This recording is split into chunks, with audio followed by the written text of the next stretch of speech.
flexible here. You know what time it is? Time to end this bloody war. But first, let's do a little follow-up with the Moscow scenario, because I found, spoiler alert, if you're going for the ahistorical branch of the campaign, I believe this is the most difficult scenario of them all, and a correspondent has proposed a new strategy that is different from what I did and suggested in my previous video, and let's discuss that. So the premise is that the enemy units holed up in the entrenched positions west of Moscow are passive. They will not counterattack if you attack the city. In view of this, the best scenario and the best approach for taking the city is exclusively from the south. You don't have to break through those western positions. And so what you do, you, just as I proposed last time, you take Tula, but you focus on the southern deployment areas. If you have too many units to deploy on turn 1, it's fine. Just let the rest of your units wait until turn 2, it's fine. There's no hurry. This is a really fast way to take Moscow. What you do, you advance towards the eastern part of the city. If you take those supply hexes first and the main objectives only later, you're doing it right. The guys in the west will not come for you, so there's no need to engage them. Direct your pioneer troops towards the eastern part of the city, and this way they will not be too far from your tank troops near Kolomna, and they will be able to support each other if necessary. And this is the way you should do it. Advance into Moscow from the south and through the eastern part of the city, gradually whistle down their counterattack, killing the tanks that drive straight into the city or through traps. It's also a good idea to send a paratrooper unit to take the northernmost objective. And this is how you take Moscow and all the additional objectives in 20 turns. If you really want to, you can surround the western guys and force them to surrender for prestige, if you really want to. Anyway, it's about time we got to the main feature of this video, the invasions of Britain and the US. I must say immediately that if you're going for the winning the war ahistorical branch of the campaign, Moscow is probably going to be the map that gives you the most trouble. Once you're past Moscow, it gets easier and easier from then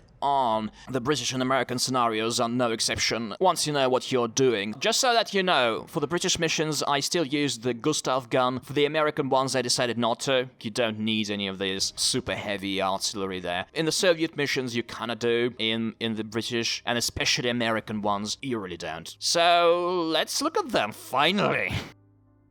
Confession time. In Panzer Corps 1, I really hated the Sea Line 40 and Sea Line 43 missions because they were so incredibly difficult. The approach of Panzer Corps 2 with Sea Line Lansing, which we were talking about, is completely different. And one of the things that you have to keep in mind when preparing for this mission is that this is not a land operation. Most of the battle, most of the fighting, and most difficult fighting you'll be doing in the air and in the sea. You will need a very small contingent of ground troops. Obviously select your most powerful, most experienced, top-of-the-line guys. As you can see, my core force for land troops was tiny. On the other hand, my core force for airplanes was insane. I used 12 fighters and a bunch of strategic bombers. All of that in addition to the auxiliary units you get anyway. So the strategy. First of all, you should cross near Dover. This is the best place for doing that. Don't even think about going anywhere else. This is not Panzer Corps 1. Also, you should remove most of your fleet from the east and the center of the map. Because the British have a much more powerful navy, obviously. It's much more experienced, so you'll be getting much more damage than they do. Remove your ships, because they will be helpful later. Get your fighters out in the air and cover everything, because the British will bring crap loads of fighters, crap loads of mosquitoes, which is probably the most infuriating enemy planes you'll encounter in this game. It will be very difficult. You'll have to duke it out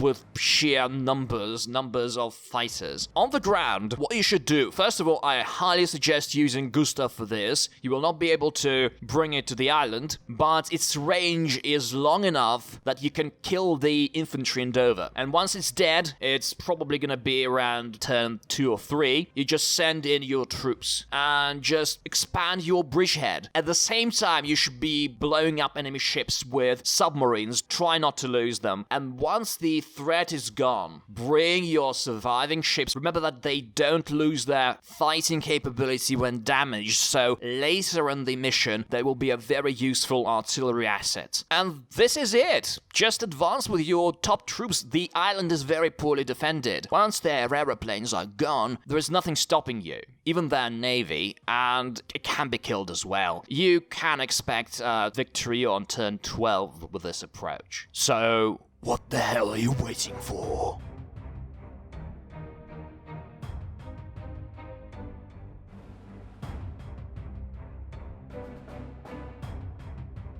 After all this invasion through the English Channel, we finally get back to land warfare, the best kind of warfare, in sea line, bridgehead, and this is a slightly defensive scenario, so you should prepare accordingly and set up your troops to hold those defensive positions around Hastings, Brighton and Portsmouth, and get ready for an attack, which will be extremely feeble. I think if you're doing it right, you could start counterattacking on turn 3. You should send a few tanks east of Brighton, because there is a huge plain there and you will simply be able to surround the enemy troops with your tanks. I think that the biggest difficulty that this mission presents is its size. It's wide. And the problem is that if you don't position your troops right from the beginning, you'll have difficulty relocating them, even though you'll have time to do that. For example, it's very enticing to send lots of infantry to Hastings because of the huge forested area there, but the problem with this approach is that near Maidstone and Tunbridge there are a crapload of enemy tanks. On the other hand, near Southampton and Basingstoke, the area is flatter, more attractive to tanks, and the positions near Portsmouth are also more conducive to defending with tanks. But you'll need a good amount of infantry there to take Southampton and Basingstoke, so plan accordingly. Leave some infantry for the west and definitely allocate a bunch of tanks to deal with the enemy tanks in the northeast.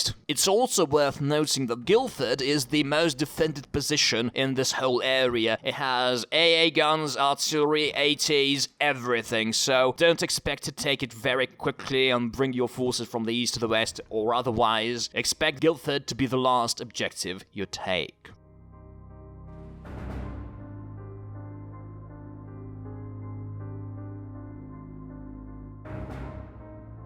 Finally, we've reached the big one, and let me tell you, this is a cheeky one. First of all, this is a huge city. This will bring you nasty flashbacks of Moscow and Stalingrad. This mission has a few nasty tricks up its sleeve. First of all, it goes without saying that this is a mostly infantry mission, but don't forget about tanks. There's plenty of wilderness around the city, and you will have to use your tanks quite actively here. So your first step will be to take everything south of Thames. Clear everything, but don't rush. There are a few traps in this city, there are a few nasty artillery units with counter-battery fire. There you can get into trouble, and the British have lots of infantry here. So be very methodical, keep a very tight front line in the city, don't spread around, don't send one guy in the west, one guy in the east, and everything in between. Advance very slowly and take everything south of the Thames. One of the reasons to do that is that there will be a paratrooper attack around turn 7. The enemy will try to take all of your airfields and the towns in the southeast, so watch out. These guys are not difficult to kill, but they can wreak havoc in your rear, so keep units or auxiliaries or tanks in those hexes to protect them. Also, cover the town of Whitchurch to the far west of the map, because the enemy will try to sneak in there. Another point is that you shouldn't rush anywhere with your tanks. The enemy is quite well prepared in the northwest, so what you should do is wait until you take everything south of the Thames, destroy the paratroopers, and as soon as you attack with your infantry towards the northern bank of the Thames, you can start trying to break through with your tanks. Because what the enemy will do is that they will send their ambushing troops, all of their reserves, towards London once you gain ground there, leaving the advance routes open for your tanks, and then you'll be able to comfortably go to the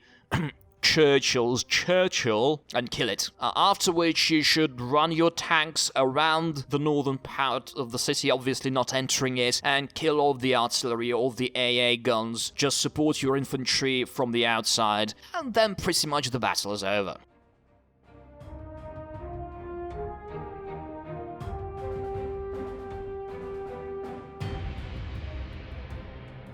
The British failed to do this 170 years ago, and it's about time we took care of the rebellious colonies on the other side of the Atlantic. Conquest of America is aptly the most difficult of the three missions we will have to go through to take over the United States, mostly because of the naval landing, but also because of the large cities we'll have to take, i.e. New York and Washington, D.C. So the initial approach should be to use two forces to land. The first force will be mostly tanks, and don't forget to upgrade them to Tiger IIs, and position them for landing in the south, near Charlotte. It looks kinda scary. The American ships are nearby, but you really have time to get your tanks on shore, and pretty much all the damage you'll sustain during the landing will be from the planes, not from the ships. The northern group will be mostly infantry, and maybe a couple of tanks. I used Panthers for that because of their longer range. This terrain is mostly hilly, and don't expect much in terms of tank battles, there will be none. This is the direction from which we will have to take New York and Washington, D.C. Don't expect to take them from the south because you'll have mostly tanks there. So what do we do out in the sea? Unlike SEALION, our fleet is pretty powerful at this point. Americans do outnumber us, but at least we have some experience and have got overall better ships. At the same time, you should be careful, you're still outnumbered. Preserve your submarines and use them as the main way to destroy enemy capital ships. Use your capital ships to destroy enemy destroyers. I found that strategic bombers, obviously the best ways to handle enemy ships, are not viable here. First of all, you can't place them on turn 1 because you don't have any concrete airfields, and you'll get some on turn 3 or 4, and at that point it'll be slightly too late and they're not particularly useful for anything else. So you'll mostly be able to handle the enemy navy with your submarines and your own navy, and definitely use the SEALION trick of, alright, use your ships, but once they're 1 or 2 or 3 strength, retreat them and leave them until later in the mission when they can provide artillery support, and they will have to. Please don't lose your ships. So what do you do once you've landed? In the south, the area is flat. This is an excellent playground for your tanks, and what you should do is take Charlotte and advance towards Atlanta. Don't go to Washington, D.C.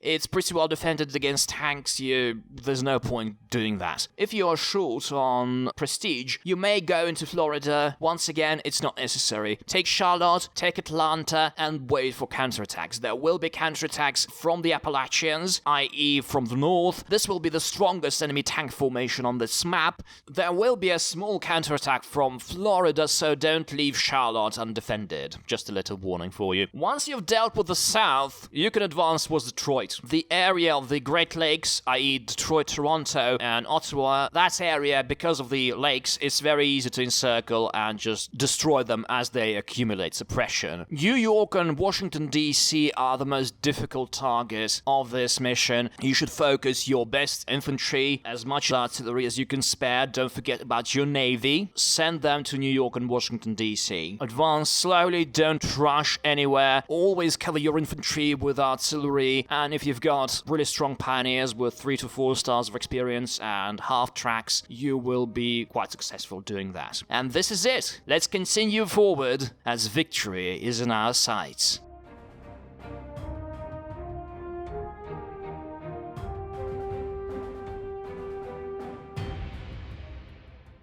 Alright, we're quickly advancing towards the middle bit of America, and thankfully this is gonna be a mostly tank battle. You could say the last proper tank battle in this campaign. The name of the scenario spoils everything. We'll have to cross the Mississippi. The briefing suggests using bridging engineers and implies that we'll have to cross at various locations, but this is not what you absolutely have to do on this map, and this is not the way I do it myself. We've got 2 spawning areas, and you your focus should be around Atlanta. Send most of your tanks there. Detroit is going to be your second priority. We are not going to break through here. Objective number 1, clear the eastern bank of the Mississippi. Take all of those cities and use your tanks or your infantry, in the case of New Orleans, to block all of the roads from the other side of the river so that there are no counterattacks, and there might be. The breakthrough will take place in that triangular area where the Arkansas and the Mississippi meet, and where the tag Mississippi River is in the game. Send most of your infantry there, send most of your tanks there. Crossing the Mississippi there is quite easy. It's only protected by a relatively weak AT gun, so send your tanks through it and advance south. Don't advance southwest, because there is a bad trap for you there. Go south, destroy the tanks on your way, dislodge your New Orleans troops, because you will need them for the southwest. With your infantry, advance through the hills. The American defenses are not well prepared there, and with enough artillery you can break through, you can clear that mountainous area, and you can advance towards St. Louis and then Kansas City, letting the units that were waiting on the eastern side of the river across it. With that combined force, you'll be able to clear the northwestern part of the map. In the south, once you're done with New Orleans and everything, advance towards Dallas and Houston. The problem is that there will be strong points, and there will be one very nasty unit, the T-28. It's very strong against your top tanks, against the E-75s with all the experience that your tanks will probably have. Be careful. There will also be a counterattack from Oklahoma City. So probably choose only one of the objectives, either Houston or Dallas. Take it, deal with the counterattacking enemies, and then go for the other one. Once you're done with that, advance towards Wichita and use your combined forces from the east and from the west to take that last city. It's time to end this.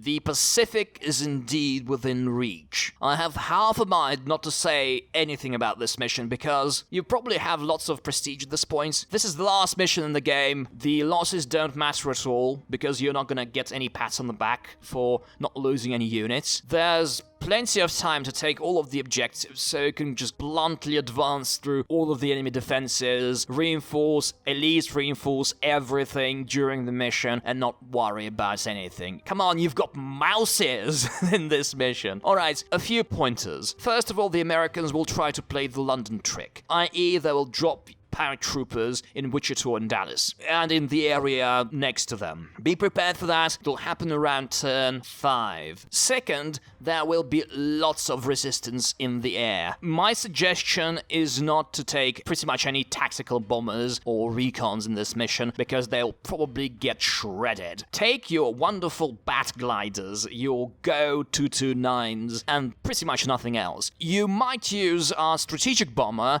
because there will be enemy ships in the Pacific, but they're not particularly powerful, they're not particularly annoying, so that's not a requirement. Listen to the briefing and absolutely use the mountain passes between Denver and Salt Lake City. They're not well defended, and this is a really easy way to get your troops, especially tanks, into the north center of the map. In the south, you'll have to advance a little bit slow. Once you've crossed the plain, there will be quite a lot of hills and hold up infantry, but it's just slow, it's not difficult. Use artillery, use your infantry, use your tanks intelligently. Don't let them die. Once you reach the river between San Diego and Phoenix, there will be a tank counterattack with pretty powerful American tanks, but it's nothing you can't handle. And past that, just rush into California from the south. Honestly, at this point, I didn't care if my tanks would be severely damaged or destroyed, and just sent tanks. I didn't even wait for infantry and took all of the objectives. You can take a slower route and do it properly, but at this point, the prestige doesn't matter, the units don't matter, the experience doesn't matter, so just send them, take those objectives, and see just a black screen in the end,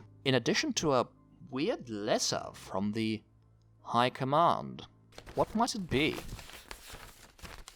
Ooh, nice handwriting. So let's see. Herr General, we would like to congratulate you on winning the war for us all. You have marched from the Urals to the Appalachians and brought glorious victories against our enemies wherever you went. However, we regret to admit that now that the war is over, there is little need for your particular skills, even at the level of excellence that you time and again have demonstrated in them. Oh yeah. Moreover, it has come to our attention that you have been spreading a particular scurrilous rumor about the Führer's genitals at dinner parties and staff meetings. This is a known British propaganda lie, and the Führer has certainly not only got one ball. Granted, Himmler does indeed have something similar, and Goebbels, who was recently crushed by a jet-propelled golden toilet from the secret Luftwaffe collection, has no balls at all, and we have verified that ourselves. Nevertheless, the Führer has all the balls our Vaterland needs and more, and in view of your conduct, unbecoming of any officer, let alone a general,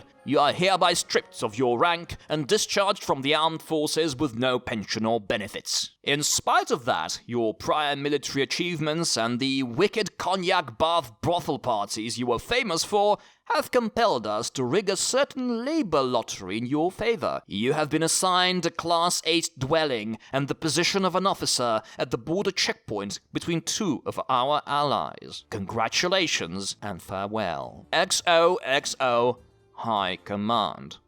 What does it mean? What should I think? What should I do? Oh, wait. No, you don't say. No.